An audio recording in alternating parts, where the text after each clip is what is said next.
And we're back with some more base loving on Oxygen Not Included. And today, do you have a little bit of OCD? Maybe you don't actually have OCD, but you like things to be a certain neatness and style and all that.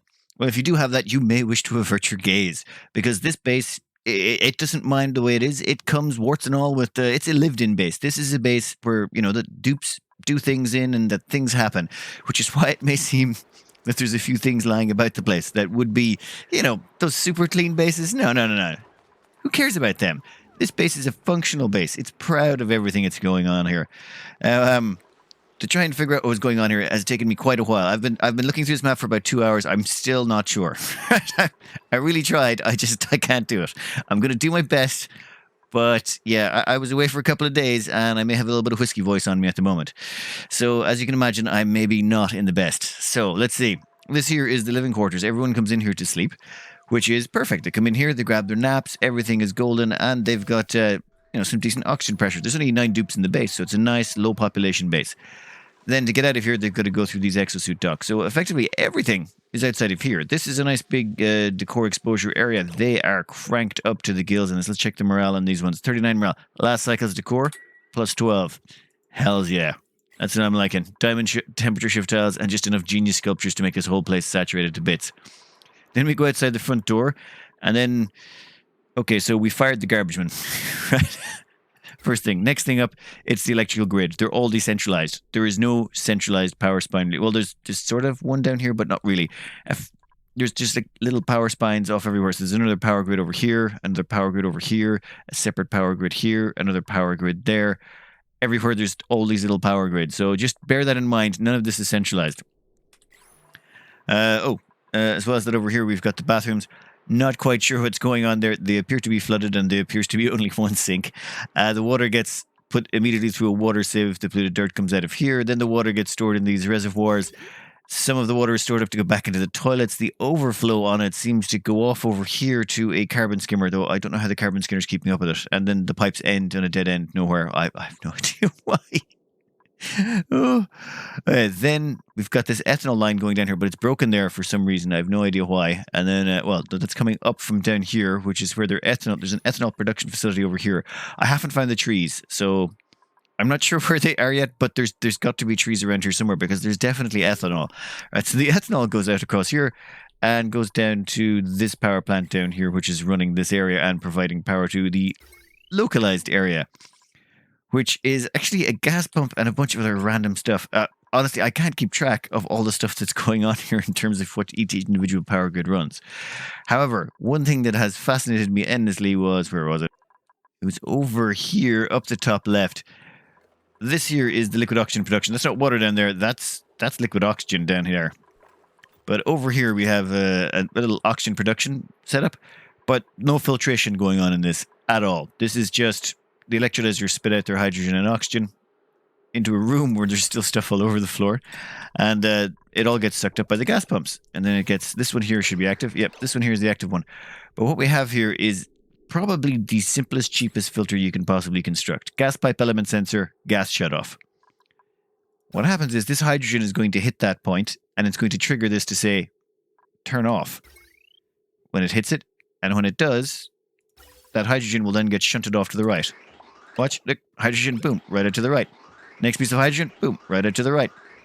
This is a zero energy cost filter, no fancy stuff you have to do. You just got to make sure there's somewhere for the excess to go and you're good to go. That's pretty awesome. I wonder how it messes up. There's got to be some way. That's way too easy. This liquid oxygen got dumped into the rockets, but instead of, doing something crazy like using ceramic or any of that stuff, this stuff is made out of... This is just normal liquid pipes made of granite. Yes, now you may be wondering, but how does it carry the liquid oxygen? Well, tiny liquid pumps. That means it only pumps out a small bit of liquid oxygen at a time. So this goes all the way up here. Fuels at least one of these rockets. I don't know why. Why does that one have that going at it? You know what? Don't care. Liquid fuel tank, liquid fuel tank. There we go. Solid oxidizer. So here's the liquid fuel tank. Wait. No, damn it. It goes all the way across here. Apologies. It goes all the way across here over to this line of beautiful looking rockets lined up for launch. Oh, look at that. All lined up. Now, if we look here, This tank has 448 kilos of oxygen, but it's at 50 C. All of them, the oxygen in it is well above normal. They just ran 1 kilo of oxygen per second through the pipes. At 1 kilo per second, you can't have state change. Since you can't have state change, it doesn't matter what happens. It won't change state until it leaves the pipes. In this case, it goes straight into a liquid tank, which means it still can't change state. Also, I have completely forgotten my manners. This map was sent to me by Timothe, and it's called Hardest Difficulty. And as you can imagine, that is what it implies. The dupes are on maximum ravaging hunger and high stress and all that. So it's the hardest settings. It's a hardest settings map. And they've done remarkably well. Though there's a few stressed out dupes. I believe the description they gave me was it's a max difficulty base. It's everything, literally everything is temporary. The whole lot of it is temporary. They were just trying to get things done, so everything ended up being just temporarily placed. Let's take a quick look at some of the other strange contraptions we've got going on around here. This here is the sour gas boiler. As you can see, this is the condensation chamber where all of the sour gas gets sent in. It gets frozen down until it turns into methane, and then it's pumped over here to get turned into natural gas, and the natural gas is pumped out by this gas pump. As you'll see right here, yeah. So it goes out here and does its thing. But you got to be looking at this here going, well, this provides the cooling. This aquatuner here provides the cooling, but how does the aquatuner get cooled down? Well, that's an interesting story. It turns out what happens is when this aquatuner gets hot, this sensor over here, temperature threshold, when it goes to 420, it goes, well, it's too hot in here. So this liquid pump turns on, and the liquid pump starts pumping the petroleum out of here. And at the same time, sends an automation signal up to this shutoff right here, which starts dumping more crude oil into the system. So this is a petroleum boiler cooling system. The crude oil comes in this side, gets heated up until it gets to 420 degrees in here. That turns the crude oil into petroleum, and then the petroleum is pumped out and dumped into the rockets up at the top of the map. However, you may be wondering something. Where's the sour gas coming from? How did a sour gas get created? Well, normally what you do is when you're making a sour gas boiler, sour gas boiler, you make your sour gas and then you do a counterflow heat exchanger going by with your methane to exchange temperature. But in this case, no. This is the sour gas line. It's coming all the way from over here. I love this. It goes all the way over to this corner and right to a volcano, which is surrounded by a bunch of petroleum. So what happens here is this volcano erupts. It flows everywhere. The heat from it, like there's a big blob of igneous rock. The heat from it causes this petroleum to flash the sour gas. That was the pressure in here. Yeah, 174 kilos. Yep, they got plenty.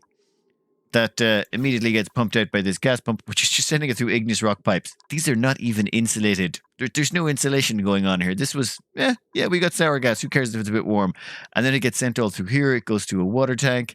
By the time it gets out to here, it's 53 degrees. This whole side of the map is a little bit toasty. I'm pretty sure all of this used to be crude oil, and then some of it get flashed to petroleum by the stuff coming through. You can see parts of it melting. That is amazing. That is just a complete disregard for the natural environment. I approve. Yeah, so this is the sour gas boiler that pumps all the way across here, past all of this stuff to go and eventually end up in here to get turned into natural gas. You know what? Let's trace that natural gas and find out where it goes, because it is freezing cold. It's minus 100 degrees when it comes out.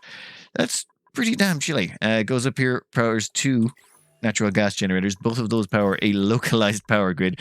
That localized power grid, though, does provide power to these suits and to the jet suit docks. Now, the jet suit docks, I think, have a little bit of a problem where occasionally the dupes will run back in this way, bypassing the exits to the exosuit docks, but who cares? So after all of that, over here we have a little interesting thing. This is the telescope that provides the analysis of the stars. And for clearing the debris, just to make it all automated and not have to worry about it, there is a few mechanical airlocks here. All that will happen is after the debris the regolith falls into these doors, there's a couple of clock timers here, and at some point they will smash up the debris. Oh, reduced visibility, no analysis focus selected. Every time this clock timer gets to there, all of these doors close, crushing all the debris, all the regolith, and then boom, this telescope has access to the sky again. For regolith clearing over here, pretty straightforward. Just stuck some robo miners under the bottom of tiles, and those aren't even bunker tiles. This is a trick I've used on when I was doing a speed playthrough. If you just put these up here and let regolith accumulate on top of them, they'll eventually become tall enough, or the regolith will cushion it enough that you won't need to repair these tiles. Just a handy way to wall off an area if you don't have the necessary steel. So yes, big thanks again to Timothe for this one. This was a very difficult map to figure out what was going on. this is incredibly complicated.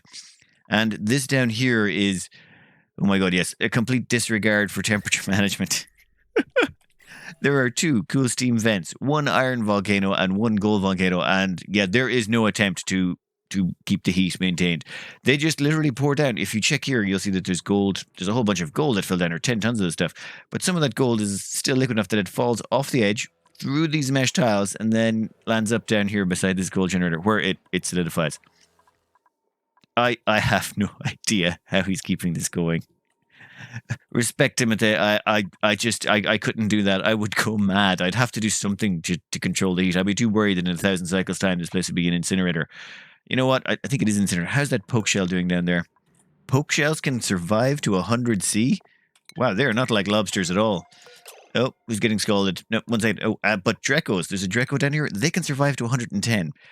I find Drecos are a bit odd. You shear them, I think of them more like, sheep critters. And I thought sheep critters would have better resistance to cold, but be worse in hot temperatures. The Drecos are the complete opposite for some bizarre reason. Anyway, thanks again, Timothe. That was glorious to behold. Next up, we have Stephen with Civilized Comet. The first thing you're probably going to notice, barring the enormous amount of rockets that are up there, is this little thing over here. Yep, that's visco gel. That's an awful lot of visco gel. Now that's one way to store an awful amount of visco gel. There's somehow a vacuum in there as well. I don't know how, but yep, that just happens. Now this is a map I was sent in a while back, so this is before the patch that changed wheezeworts. So now wheezeworts require fertilizer. There's a lot of wheezeworts on this map. There is an awful lot of wheezeworts. There's a bunch down there, then there's more over here, There's an army of them over here, and then there's a small battalion of them over there as well. Oh, and then there's some more up here. They're everywhere. The reason for all of these is, well, actually, you know what? Let's start in the center base for now. For the center base, we've got bedrooms on the right, bedrooms on the left. A shovel somehow got escaped. Well, yep, that's bound to happen. Shovels will do that to you. But yeah, bedrooms on the left and right. You got your massage tables down here, your dining halls in the center, toilets and showers all the way over the left and right. And then down the bottom, you've got a giant hospital situation going on with, a bunch of espresso machines. Then to get into the lower levels of the base, you've got yourself your nice atmosuit docks leading out down here. And this is the industrial brick. Well, except for the refinement process. The refinement doesn't go on here, but triple oil refineries going on down here. All of them fed by oil from the bottom of the map going into these 3 oil refineries. That feeds this big giant petroleum pool over here. All your glass production, natural gas, coal, all that stuff is produced. Well, coal generators, all this stuff is hooked up over this side. Works quite well. And those freaking shovels, they get everywhere. You got to be really careful with those. That's another reason. Where is it? Yeah, over here, there's a bunch of shovels. And there was regolith coming down to feed them from the top of the map. Unfortunately, it was coming down on shipping rails from the top of the map, and this resulted in this whole place getting a little bit warm. That's the problem with 300-degree regolith when you're shipping it down from the top of the map. It causes problems. So the whole corridor heated up, and I think some of the plastic in here melted. Yep, it's happened to all of us. Oh, what's going on over there? Nope, up that up. I'm pretty sure something melted over there, or something did something that it shouldn't have.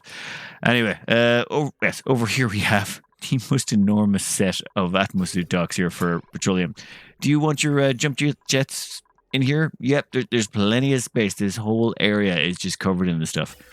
I'm not sure how much oxygen is going through those, but you're going to need several oxygen lines to feed them. But dear Lord, look at the gas piping. That is the gas piping of someone who is looking to do things nice and equally. And yes, there's something aesthetically pleasing about looking at that. Which brings us to the liquid oxygen and liquid hydrogen setup, of which it is just... These things get more and more gargantuan every time I do a base loving episode. Anyway, this one here is the oxygen tank, of course. This one here is the hydrogen. It feeds the rockets on the left and right. There's a few insulated pipes in there that need some repair, but who cares? These are all the rockets that go out, and dear Lord, if there's a load of them as well. Anyway, over here we have something interesting. We've got ourselves a chlorine liquid tank. The only reason to make chlorine or liquid chlorine is so that you can feed gas grass, and the only reason you want that is so that you can use that to grow the gas grass for what are they called? Space cows? Gassy moves. I think after discovering that gassy moos were completely useless, this got decommissioned and turned into lots and lots of solar panels. That is so cool the way they're jumping across that. Ah. Okay, fair enough. One of the exceptional things about this base is there's no petroleum boiler, there's no sour gas boiler, nothing along those lines. This is just straight up power production using the map. For example, all the natural gas geysers are connected up, and they all go into a massive storage array. This is all the natural gas storage tanks down here. As you can see, there's quite a few. There's quite a few. So you're never going to run out of storage for your natural gas anytime soon. At the same time, also runs on coal. For food, we've got an awful lot of hatches, and, well, we've also got a bunch of bristle blossoms and a whole bunch of Drecos. Food-wise, it's actually quite a diverse amount. Like, if you look up here on the top left, there's an awful lot of stuffed berry and pepper bread, but it's a good mix of lots and lots of different foods. It was like someone was trying an awful lot of different foods simultaneously. And over here on the oxygen side of things, we have got ourselves an anti-entropy nullifier surrounded by a lot of oxygen production. I'm not sure that anti-entropy nullifier would be able to keep it up with all four of those running flat out, but maybe. You never know. Actually, 2 kilos of oxygen. It can handle about 2 kilos of oxygen per second. That would work. What's the temperature over there? Yes, that's about right. If you'll notice the temperature map, let's have a quick zoom out and have a look at the temperature overlay here. That's where there's lots of Wheezeworts, also the same over here, and also the same up the top. You can see where all the Wheezeworts have been placed. There is so much Wheezewort cooling on this map. It's kind of amazing. Like I said, this is one of the older bases. I've been very slow about getting around to these. Apologies, Stephen. Love the map, though. Good stuff. But let's have a look at your power grid and see how clean it is. Ooh, that is pretty tasty. Straight up power spine going right up the right-hand side of the map. Ooh, and it also connects over here on the left-hand side. Let's have a quick zoom in over here. Why is there the heavy wire spreading out? What is that powering? Oh, just the mining drills and all that stuff. Okay, saving yourself putting in a bunch of transformers on that side. So that's the power grid. It's clean enough that it's nice, but not so clean that it makes me feel guilty. I like it. I like it a lot. There's also a bit of scalding going on. There's some naphtha that's melted things, but we're not here to worry about that. One thing I never checked in the last place, actually. Let's check the minerals. Oh, I can see some fossil down there. You missed a bit of fossil, though in all fairness, you have built an awful lot of stuff out of thermium, so I'm kind of going to excuse you not making all the steel that's maximally possible. Look up here, this is what's being used to clear the regolith. Those robo-miner drills are all made out of thermium. They're quite toasty, but I figure this is one of those deconstruct them when they get too warm and reconstruct them afterwards. I suppose it works out when the overheat temperature is that high. What's the overheat on these? 975 degrees. When that's your overheat temperature you got to worry about. Perfectly reasonable way to go about things. But yeah, this whole base running on nothing but solar, natural gas, and some petroleum, all done off with no fancy power exploitation or expansion, just straight up power production off the map's resources. Thanks again, Stephen, for the map. Next up, we have a younger base, because we don't discriminate here on Base Loving. This map was submitted by Ultimate, and it's called the Rocky Cesspool. Now, at about cycle 520, this map, well, one thing I want to enjoy is this little design here. It's been a long time since I've seen one of these. It's optimizing the use of one light bulb to make as many bristle blossoms grow as possible. You can squeeze in, 3, 6, 7, 8 there, and then another 2, 3, 4, 5, another 10 on top, so that's 18 bristle blossoms with one light bulb. People put an awful lot of time and effort into getting the optimum design for that. Still, awesome to see. I haven't seen that in ages. We've got a Rodriguez here providing oxygen to the whole base. But not only is it providing oxygen to the whole base, you'll be curious to see it here. It's pumping an awful lot of oxygen. There's only 12 duplicants, and that's 3 kilos. That's enough oxygen to feed, 30 duplicants with oxygen. So what's going on here? Well, firstly, it comes through here, goes straight down through the fish tank, and then through a little cooling box. So for the cooling box, we have thermal aquatuner made of steel, steam turbine, just a little heat deletion device right down here. And it's running entirely on polluted water. This is 520. You don't have supercooled or anything like that. So we've got our polluted water down here, which is the most cost-efficient way to do it. And the turning on and off of the aquatuner is controlled by this temperature sensor. So this here... Oh, wait, sorry. This liquid sensor. This, I think, was originally what was going on. But this here effectively determines what temperature the water should be in the pipe. So it doesn't get any breakages. I think there might have been a couple. You can tell by the damage. But anyway, yeah, that does that. Oxygen goes all the way up here. And then gets dumped off around the base into the various locations, the suits and all that. But then it goes up here into some infinite gas storage. So we've got some crude oil here just tipping up above, and the gas vent is effectively overpressurizing this area. There's a lot of oxygen in there. How much? Like a lot? You kind of hope the liquid lock would never break, otherwise there is going to be some severe problems. But that way you are left with lots and lots and lots of hydrogen. So you can use that to run power. I mean, this base is just churning out absolutely gallons of hydrogen to be turned into power. The leftover seems to be going over here for storage. Yeah, I think this is probably just more emergency backup power. Though there's another... Wait, before we go in there, there's the industrial brick. Where was it? Yes, well, more industrial power plant. So this is the power plant down here, and it's not too hot, not too cold. That's because we've got another cooling ice box over here. This one also running polluted water through it. But this one is just sort of running it through here to keep the whole place above about a nice, balmy 40 degrees. Not too crazy. It's just most people try and go for 0 degrees, and it's usually not necessary. Going to the reasonable amount, it's nice to see it now. This is confusing me no end. This seems to be a cool steam vent where the objective is to heat it up instead of condensing it. I'm not quite sure. There doesn't seem to be any active cooling going on here because the aquatuner here would be dumping heat into this water. The cooling is going up here to cool this area. So I think the plan was to heat it up until it becomes hot enough to get turned into steam, and then the liquid drops down. I'm confused, but whatever. The place in there is almost a complete vacuum, so I presume it's working. Down here we have another heat deletion device, though this one doesn't seem to be filled yet, or it's shut off for the time being, probably because of the enormous petroleum boiler that's sitting up here on top of it. I love me a good petroleum boiler. Also, it's got built-in locker storage space because, you know, that's always a plus.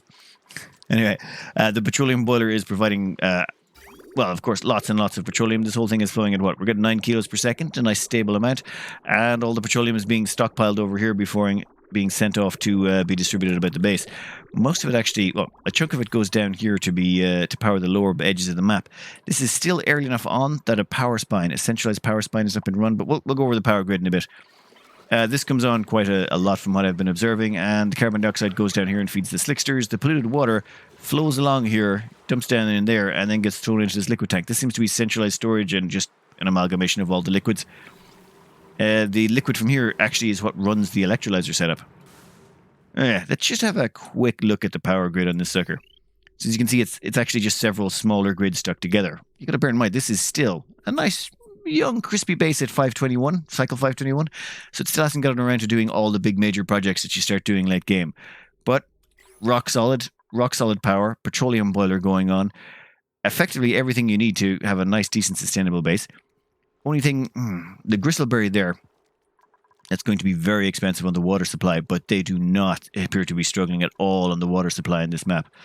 Also, there's a second bristle bottle farm over here, and then there's a sage hatch running through it for some reason. God knows why.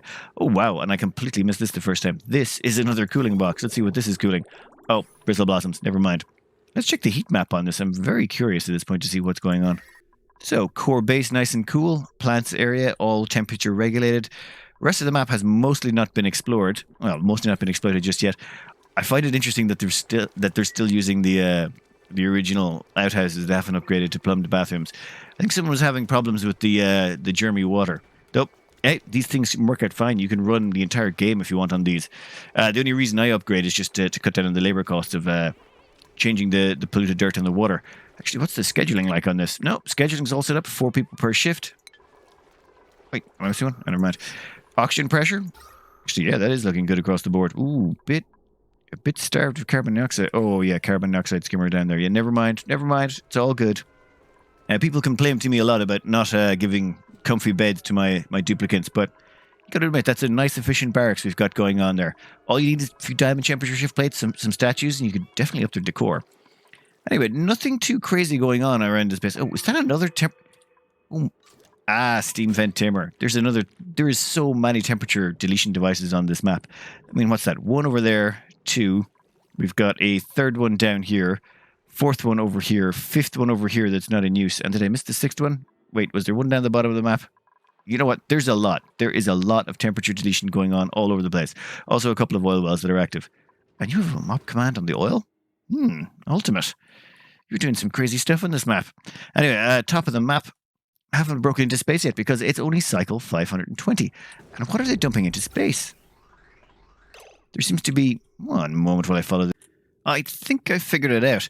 If we scroll down here to the bottom, you'll see that the oxygen pressure kind of gets a little bit wonky near the bottom here. It's not really that big a deal because, well, semi-big deal.